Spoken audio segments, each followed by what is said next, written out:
पिछले एपिसोड में हमने देखा था कि चैन और वो छोटा लड़का नाव की मदद से सेंट्रल सेट जाने के लिए निकल जाते हैं, जहां रास्ते में वो प्रिंसेस भी उनके साथ हो जाती है जो चुपके से नाव पे चढ़ गई थी और वो उस छोटे लड़के द्वारा बनाई गई सारी एक्साइलर पिल्स खा जाती है। तभी नाव के पास एक बहुत ही भयानक ऑक्टोपस आ जाता है जो सभी के ऊपर अटैक करके उन्हें खाना शुरू कर देता है। इसलिए उससे लड़ने के लिए वहाँ पर वो प्रिंसेस आती है जो अपनी पावर की मदद से उस ऑक्टोपस को बर्फ में ही जमा देती है। जिसके बाद यहाँ से ये एपिसोड शुरू होता है। तो इस एपिसोड की शुरुआत में जैसे ही वो ऑक्टोपस बर्फ में जमता है उसके थोड़ी देर बाद ही वो खुद को उसके अंदर से आजाद कर लेता है। आजाद करने के बाद वो सबसे पहले उस प्रिंसेस के ऊपर ही अटैक करने के लिए चले जाता है, जहाँ वो उसे चारों तरफ से घेर लेता है। लेकिन तब प्रिंसेस के अंदर से बहुत ज्यादा फायर्स निकलना शुरू हो जाती है और उसने खुद को ट्रांसफॉर्म भी कर लिया था, जहाँ वो छोटी प्रिंसेस से एक बड़ी प्रिंसेस बन गई होती है। और जैसे ट्रांसफॉर्म होने के बाद उसकी उम्र बड़ी थी वैसे ही उसकी पावर्स भी काफी ज्यादा बढ़ गई होती है, जिसकी मदद से वो इतना जोरदार और खतरनाक अटैक उस ऑक्टोपस पे कर देती है कि उस ऑक्टोपस का खेल बस एक ही अटैक के अंदर खत्म हो जाता है। लेकिन जैसे वो ऑक्टोपस मरता है उस प्रिंसेस का भी अपने ऊपर से कंट्रोल खत्म हो जाता है, जिस वजह से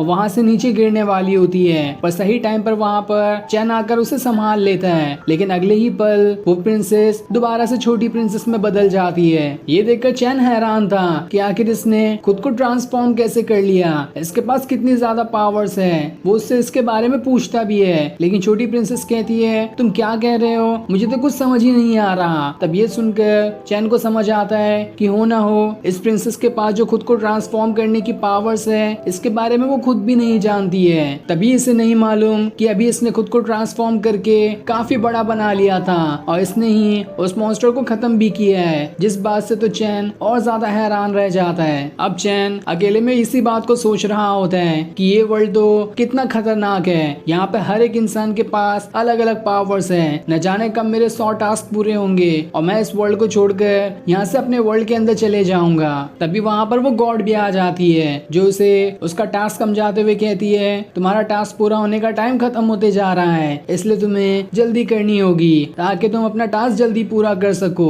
तब ये सुनकर चैन उससे कहता है तुम्हें दिखता नहीं कि मैं अभी टेंशन में हूँ, टेंशन में होते हुए तुम मुझे और टेंशन देने के लिए आ जाती हो। जिसके बाद वो उसे उसके टेंशन भुलाने के लिए शराब भी ऑफर करता है, इसलिए वो उस शराब को पी जाती है। लेकिन उसे पीने के बाद उसे चक्कर आने लगती है, इसलिए वो गॉड वहाँ से चली जाती है। अब चैन के पास वो प्रिंसेस आती है जो उसे उस ऑक्टोपस मॉन्स्टर की स्पिरिट पिल देती है और उसे देते हुए कहती है ये पिल तुम रख लो, ये तुम्हें कल्टीवेशन करने में मदद करेगी। जिसे देखकर चैन तो एकदम हैरान रह जाता है कि ये पिल तो सच में बहुत ज्यादा पावरफुल दिखाई दे रही है, इसलिए वो उसे अपने पास रख लेता है ताकि वो अपनी कल्टीवेशन को और ज्यादा बढ़ा सके। अब चैन उस ऑक्टोपस मॉन्स्टर की स्पिरिट पिल के बारे में जानकारी निकालने लगता है कि आखिर इसे कैसे कल्टीवेट करते हैं, क्योंकि अगर उसने गलत तरह से कल्टीवेट किया तो उस स्पिरिट पिल की पावर्स भी बिला वजह वेस्ट हो जाएगी। तब उसे जानकारी निकालते हुए पता चलता है कि इस पिल के अंदर तो बहुत ज्यादा पावर्स है और इसे कल्टीवेट करना भी उतना मुश्किल नहीं होता है। ये कल्टीवेट करने में बहुत ज्यादा आसान है और इसके अंदर पावर्स भी बहुत ज्यादा है, इसलिए वो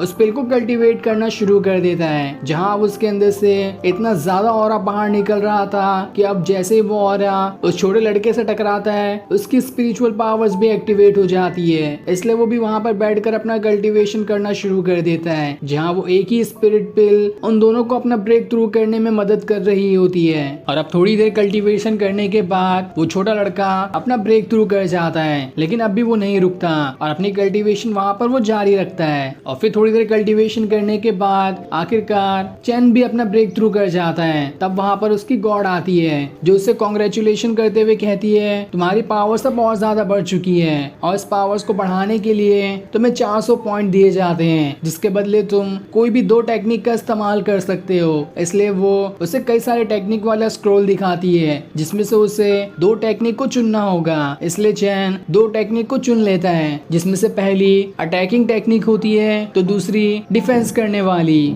और उन टेक्निक को सिलेक्ट करते ही उन टेक्निक की सारी पावर्स अब चैन के अंदर आ चुकी थी, जिस वजह से वो उस टेक्निक को आसानी से सीख जाता है। तो वहीं वो छोटा लड़का एक और बार अपना ब्रेक थ्रू कर लेता है, जहाँ अब उसकी पावर्स भी काफी ज्यादा बढ़ चुकी थी, जिस वजह से वो बहुत ज्यादा खुश होता है। दूसरी तरफ हम बाइक के सेक्ट को देखते हैं, जहाँ पर सारे डिसाइपल आकर जमा हुए होते हैं, क्योंकि कुछ दिनों में एक मार्शल आर्ट कंपटीशन शुरू होने वाला है और उसी के लिए सारे डिसाइपल यहाँ पर आकर जमा हुए होते हैं। लेकिन उस कंपटीशन से ज्यादा क्विंसी को वहाँ पर अपने पोते के मरने का दुख होता है। वो सभी से कहता है चाहे कुछ भी हो जाए वो हत्यारा आखिर यहीं कहीं होगा, अभी तक हमने उसका पता नहीं लगाया है और जब तक मैं उसका पता ना लगा लूं मुझे सुकून बिल्कुल भी नहीं मिलेगा। इसलिए मेरी ये ख्वाहिश है कि मैं उस मार्शल आर्ट कंपटीशन में नहीं जाऊंगा, अपने कुछ साथियों को लेकर उस हत्यारे को ढूंढने की कोशिश करूंगा। जिस पर वो लीडर से समझाती है आपको टेंशन लेने की जरूरत नहीं है, एक बार ये मार्शल आर्ट कंपटीशन पूरा हो जाए हम पूरी जान लगा देंगे उस हत्यारे का पता लगाने के लिए जिसने आपके पोते की हत्या की है। जिस पर क्विंसी मान तो जाता है लेकिन वो उससे कहता है आपने भाई को अभी तक सजा नहीं दी, हमने उसे जासूसी करने के लिए उस सेक्ट में भेजा था